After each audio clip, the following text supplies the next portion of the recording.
사랑하는 성도 여러분, 오늘 이 내용은 앞선 절과 이렇게 우리가 이렇게 반가이 읽을 내용은 아닙니다. 이걸 가지고 뭐 공개적으로 토론을 하고 특별히 학교에서는 하지 교회에서는 잘 이렇게 다루기 힘든 강해 설교로 본문이 주어졌기 때문에 우리가 읽는 것이지, 이걸 뭐 일부러 꺼내서 이렇게 나눌 그런 내용들이 아닌 굉장히 어두운, 여러 성경의 어두운 장면이 몇 군데가 나오는데 사사기도 한번 나오죠. 그러나 창세기의 이 어두운 본문 중에 대표적인 게 이 본문입니다. 오늘 보면은 우리가 이미 전개된 내용 속에 디나가 그 하몰의 아들 세겜과 함께 더럽힘을 당할 때 분노하고 그냥 싸우면 이건 뭐 도저히 이길 수가 없기 때문에 수적으로 너무 불리하기 때문에 할례를 한번 하면은 그때 한번 우리가 얘기해 보겠다. 그래서 남자들의 그 장정들을 전부 다 할례 시킵니다. 뭐 일주일 동안 아무것도 못 하는 거죠. 그 틈을 타고 가서 오늘 전체를 죽이고 재산을 다 뺏어오는. 그래서 여기 오늘 본문을 보면은 야곱이 깜짝 놀랍니다. 큰일 날 일을 한 겁니다. 왜냐? 그 당시 가나안 지역을 공부해 보면요, 여러분, 각 이렇게 동네마다 목일동, 목이동 이게 다 왕이 있고 다 독립된 건데 어려움이 당하면 이 사람들 다 힘을 합쳐요. 그러니까 연합군을 형성해서 외부의 적들을 물리칩니다. 자, 여기도 나왔지만 기본 족속, 여러 족속이 얘들 좀 봐라, 이거 우리를 멸절하겠네. 연합군을 형성해서 이거 뭐 100명도 안 되는 이 군대, 이 사람들 뭐 전멸시켰어요. 이 야곱이 지금 심각한 위협을 느낀 겁니다. 그래서 오늘 이 주동을 했던 시므온과 레이에게 매우 화를 냅니다. 그것이 오늘 그 내용의 모습입니다. 여러분 그 34장 30절 우리 다시 한번 읽어볼까요, 여러분? 30절 같이 읽습니다. 야곱이 시므온과 레이에게 이르되 너희가 내게 화를 끼쳐 나로 하여금 이 땅의 주민 곧 가나안 족속과 브리스 족속에게 악취를 내게 하였도다. 나는 수가 적은즉 그들이 모여 나를 치고 나를 죽이리니 그러면 나와 내 집이 멸망하리라. 여러분 고대 세계는 이는 이고 모두 팔조복금에 해당됩니다. 복수는 복수로 갚습니다. 고대 세계가 대부분 그렇게 사회가 구성되어 있습니다.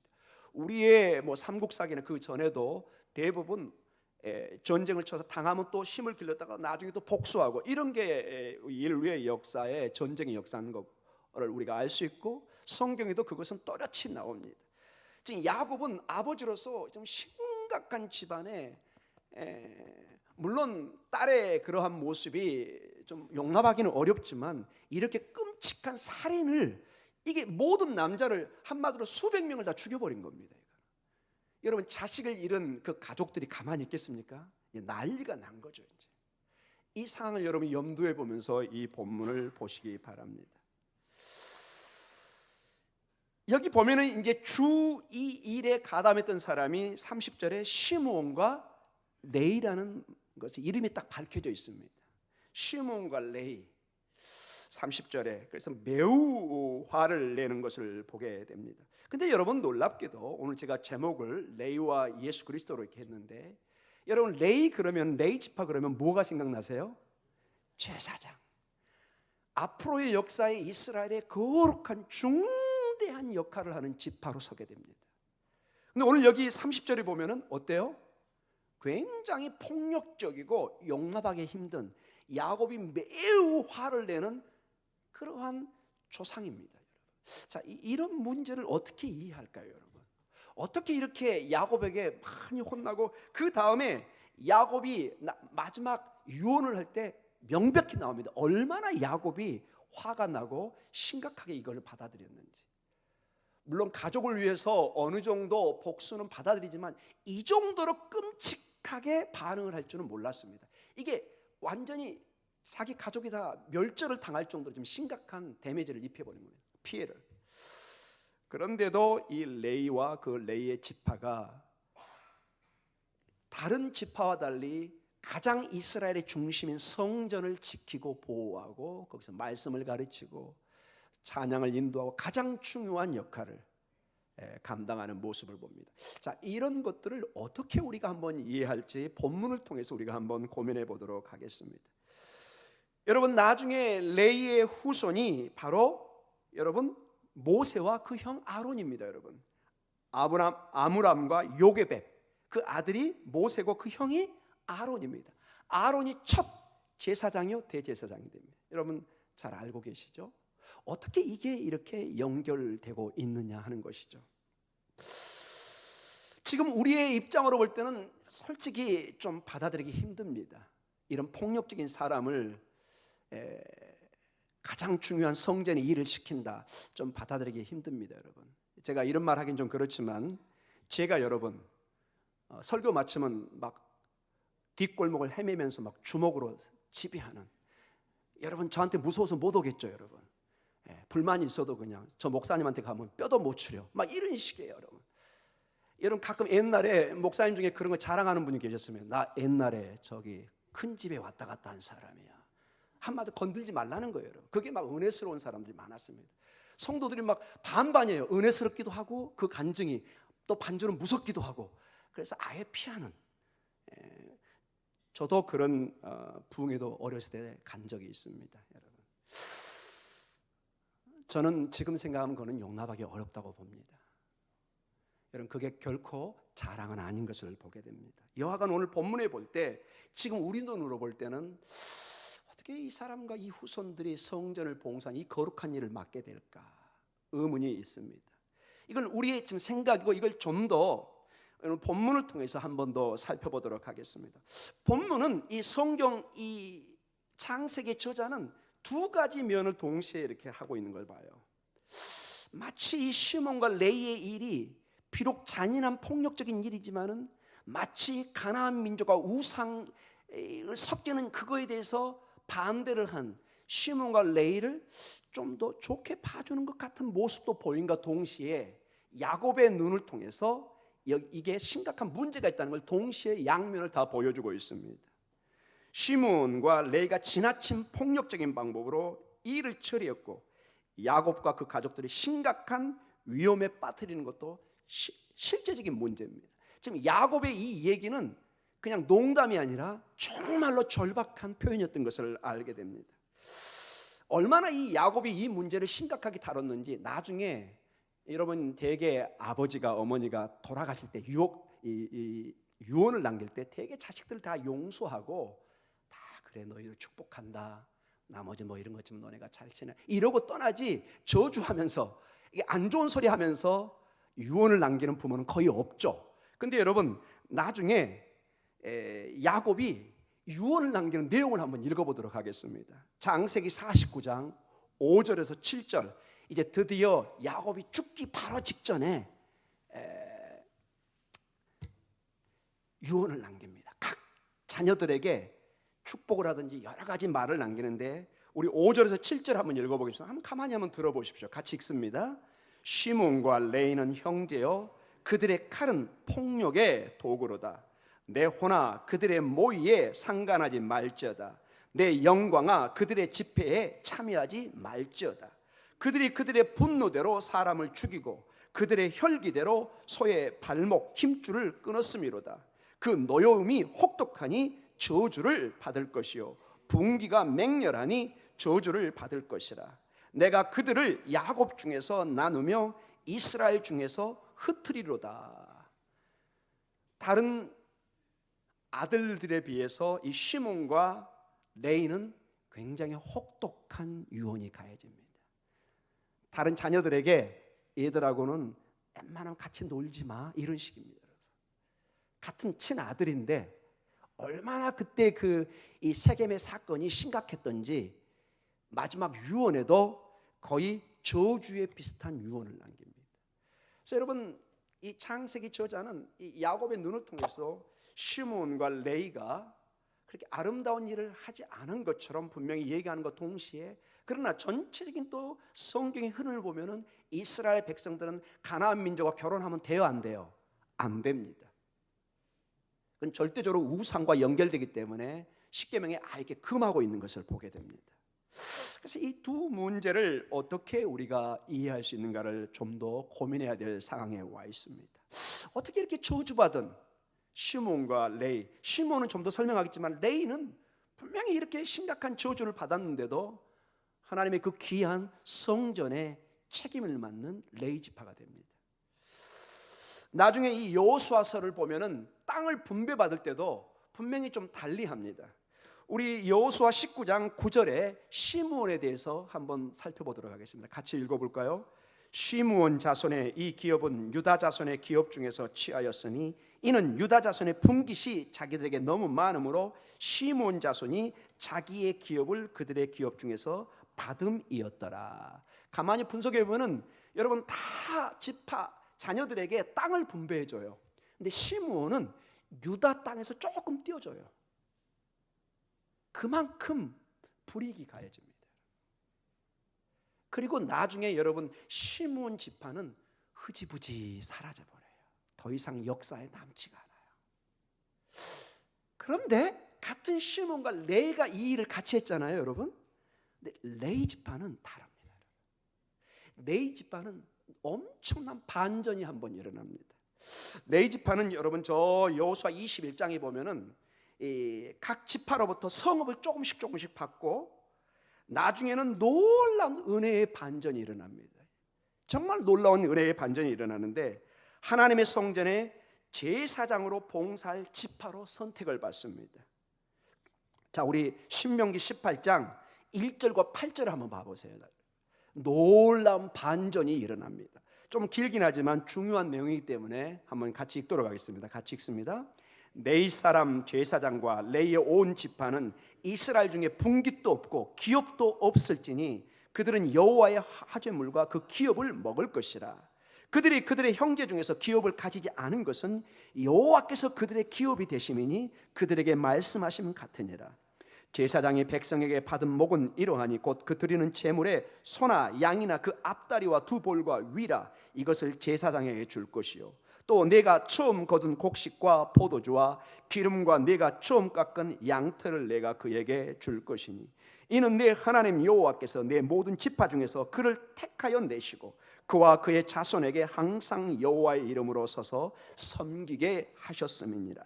이스라엘 온 땅 어떤 성읍에든지 거주하는 레위인이 간절한 소원이 있어 그가 사는 곳을 떠날지라도 여호와께서 택하신 곳에 이르면 여호와 앞에 선 그의 모든 형제 레위인과 같이 그의 하나님 여호와의 이름으로 섬길 수 있나니 그 사람의 목은 그들과 같을 것이요 그가 조상의 것을 판 것은 별도의 소유니라.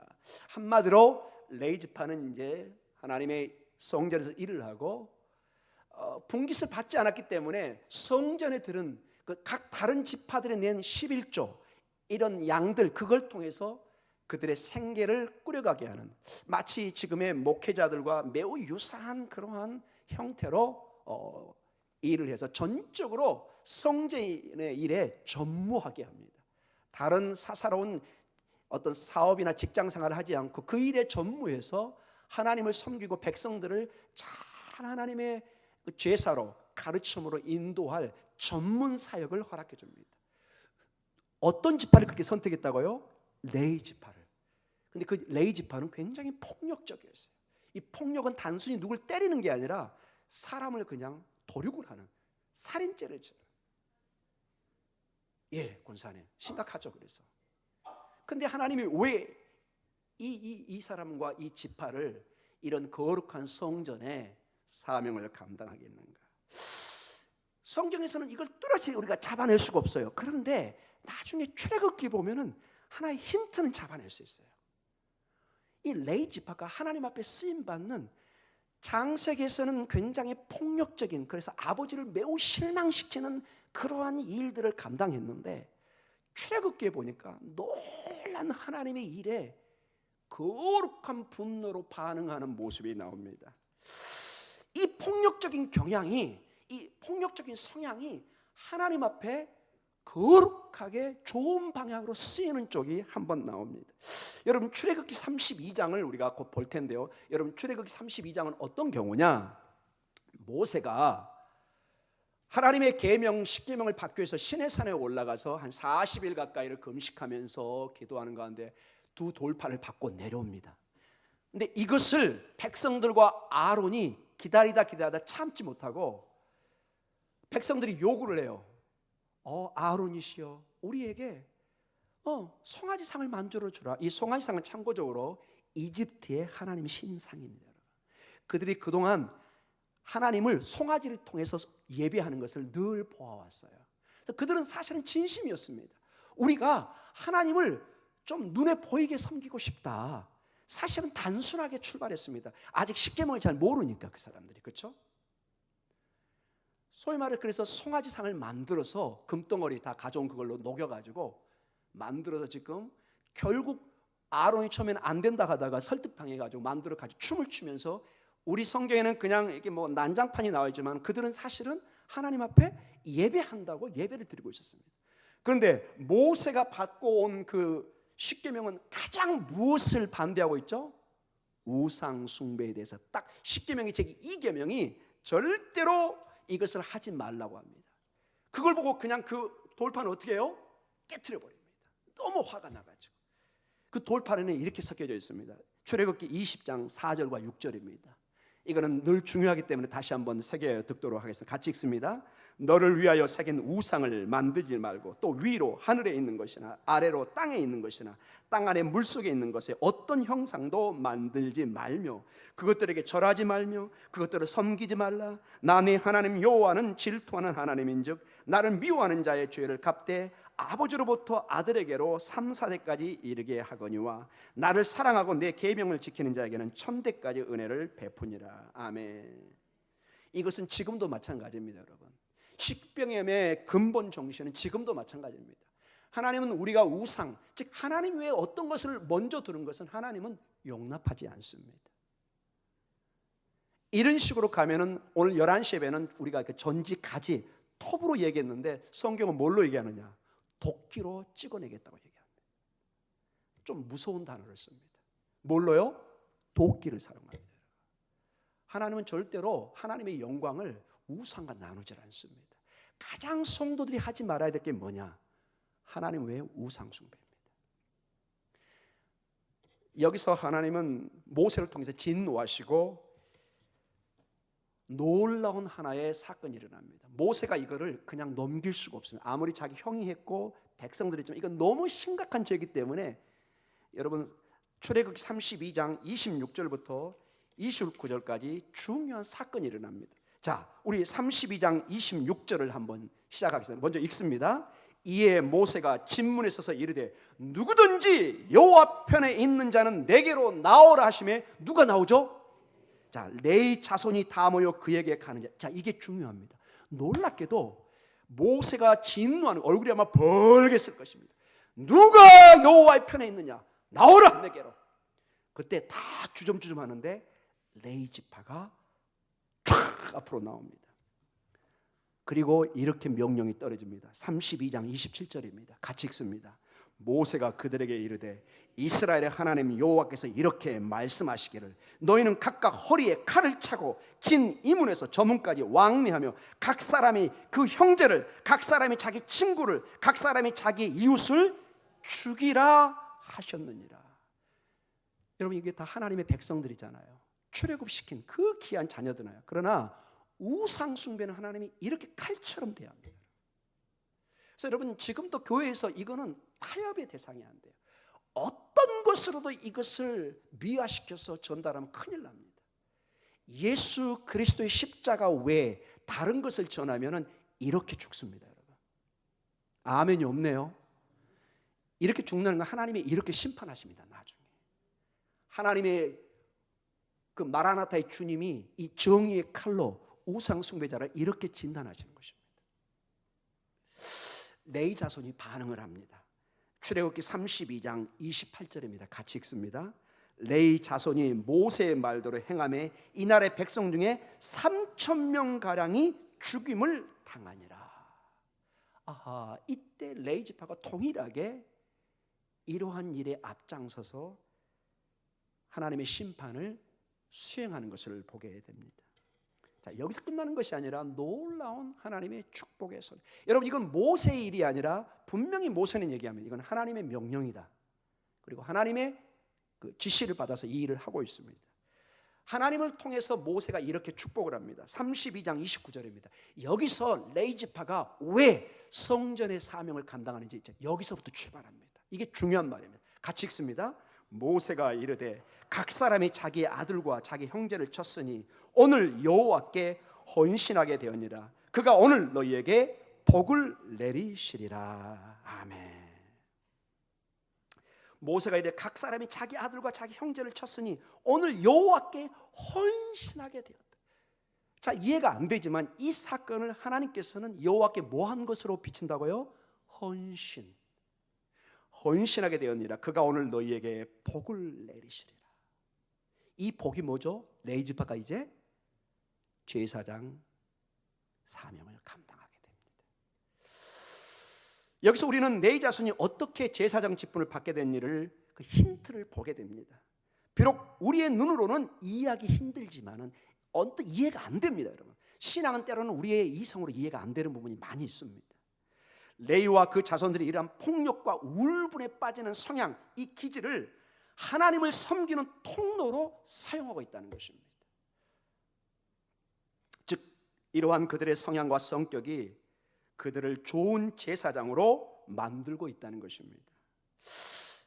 여러분, 왜 이게 중요하냐면은, 여러분, 무엇이 이스라엘 제사장들의 가장 중요한 기능과 그들의 목적이 뭔가요, 여러분? 제사장들이 성전에서 하는 가장 중요한 일이 뭘까요, 여러분? 예, 이걸 다 합치면 이겁니다.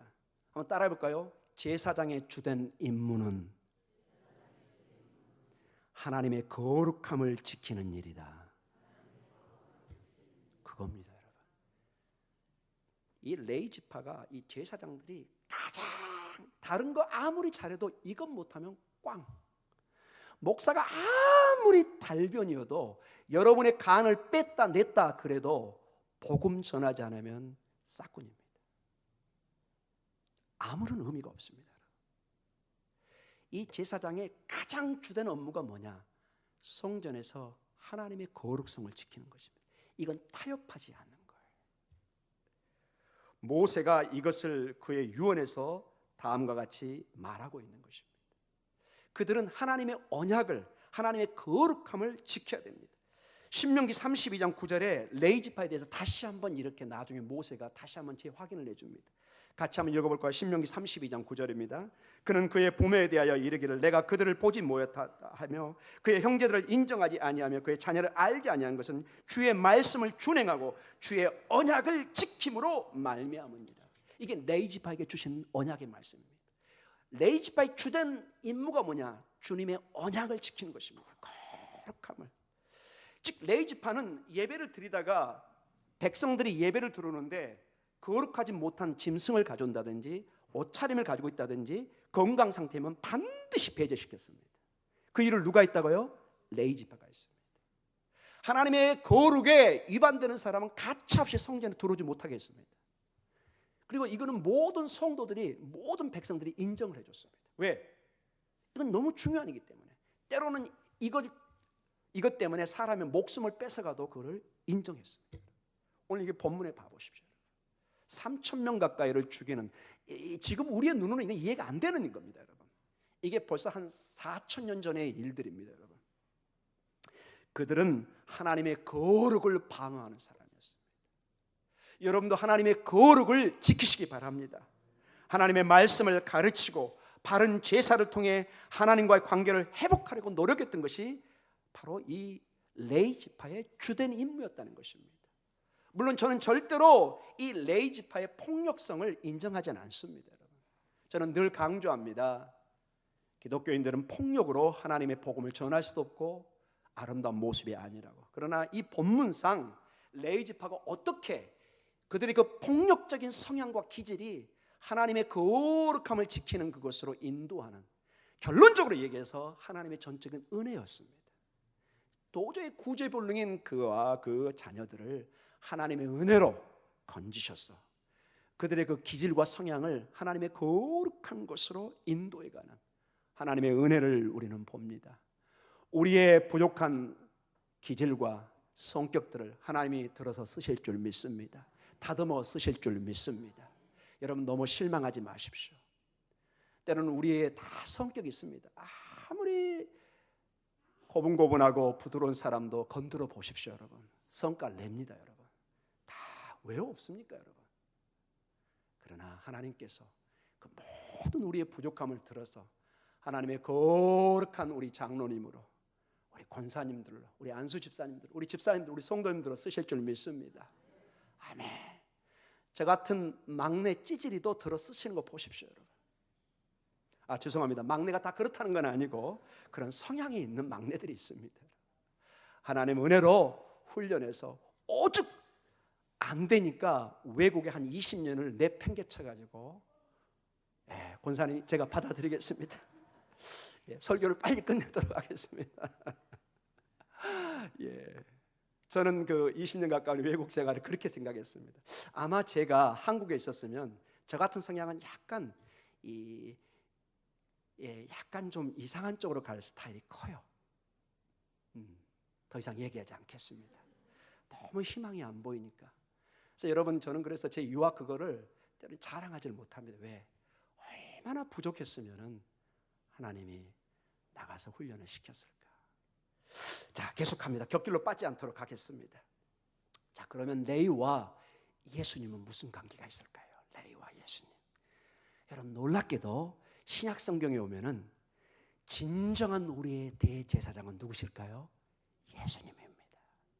여러분, 레위와 예수님은 사실은 직접적인 관계가 없어요. 사실은 예수님은 누구의 지파의 후손이에요? 유다입니다, 여러분. 유다. 다윗의 후손, 다윗은 유다 지파입니다. 그런데 놀랍게도 예수님은 히브리서에 보면은 십자가의 그 사건을 통해서 대제사장의 놀라운 사명을 감당합니다. 진정한 레위 지파의 그 성전의 기능을 이제 회복하기 시작합니다. 자, 레위 지파는 비록 하나님의 거룩성을 지키는 그게 있었지만은 단점이 들어있어요. 완벽하지 않아요. 늘 제사를 지내야 되고 그 폭력적인 성향을 감출 수가 없었어요. 분명히 그게 연약한 점입니다. 예수님이 진정한 제사장이 되어서 폭력이 아니라 자신을 십자가에 죽이심으로 세상을 구원하는 진정한 제사장, 대제사장의 모습을 보여주고 있습니다. 히브리서 4장 14절에서 16절 한번 같이 읽어보겠습니다. 히브리서가 이런 면에서 굉장히 중요한 성경입니다. 구약의 모든 것을 직접적으로 해석을 해주기 때문에 그렇습니다. 같이 읽습니다. 그러므로 우리에게 큰 대제사장이 계시니 승천하시니 곧 하나님의 아들 예수시라. 우리가 믿는 도리를 굳게 잡을지어다. 우리에게 있는 대제사장은 우리의 연약함을 동정하지 못하실 리가 아니요 모든 일에 우리와 똑같이 시험을 받으신 이로되 죄는 없으시니라. 그러므로 우리는 긍휼하심을 받고 때를 따라 돕는 은혜를 얻기 위하여 은혜의 보좌 앞에 담대히 나아갈 것이니라. 아멘. 여러분, 만약에 우리 주님이 레위와 레위 지파의 성격의 기질을 다분히 가지고 있다면 여러분, 기도 나올 때 굉장히 두렵겠죠. 와, 오늘도 우리 예수님한테 뺨때기 하나 맞지 않을까? 반응이 너무 없습니다, 여러분. 저는 이걸 묵상하면서 그런 생각을 해봤어요. 정말로 이런 어떤 폭력적인 기질을 가진 하나님, 우리가 제대로 믿을 수 있을까? 그렇죠? 변덕이 심한, 오늘 이랬다가 내일 지랬다가 우리 신앙 아마 온전하지 못할 것입니다. 만약에 이 대제사장 이 직분 이것이 레위 지파로 계속 연결되면서 우리에게 만약에 비춰졌다면은 이런 성향을 보면서 왠지 겉으로는 아멘은 속으로는 불안한 그런 것을 느꼈을지도 모릅니다. 근데 감사하게도 히브리서에 보면은 사실 예수님은 조금 더 정확하게 멜기세덱의 반차를 따릅니다. 어떤 신비한 존재가 나옵니다. 더 이상 레위 지파가 아니라 저 살렘의 왕인 멜기세덱. 근데 그 사람이 대제사장이고 그 반차, 그 순서를 따라서 예수님이 진정한 멜기세덱, 의로운 왕. 오늘 여기 히브리서 4장 14절에 16절에서는 대제사장이 된 것을 보게 됩니다. 우리 주님은 십자가의 죽으심으로, 당신을 희생하심으로 우리를 구원하시고 우리의 진정한 대제사장이 되신 것을 여러분 감사하시기 바랍니다. 주님은 항상 좋은 것으로 우리에게 함께 하십니다. 주님은 항상 옳은 길로 우리를 인도해 주실 줄 믿습니다. 주님은 항상 합력하여 선을 이룰 줄 믿습니다. 여러분, 그래서 레위와 예수님이 비슷한 것도 있지만 완전히 다른 게 뭐예요? 예수님은 폭력으로 구원을 이루지 않으셨습니다. 예수님은 살인을 통해서 구원을 이루지 않았습니다. 그래서 어떤 면에서 구약과 예수님의 이 제사장정은 완전히 180도 다른 면이 있어요. 십자가의 대제사장이십니다. 죽으심으로, 희생하심으로, 섬김으로, 낮아짐으로. 오늘 이러한 예수 그리스도, 진정한 대제사장인 예수님을 바라보면서 믿음의 주요 또 온전케 하시는 예수 그리스도를 바라보는 가운데 믿음으로 승리해가는 여러분 되시기를 간절히 축원합니다. 그분이 우리의 대제사장이기 때문에 우리가 오늘도 확신하고 안심하고 담대하게 하나님 보좌 앞으로 나아가는 것입니다. 아멘. 힘을 내시기 바랍니다. 주님이 여러분과 함께 하십니다. 기도하겠습니다.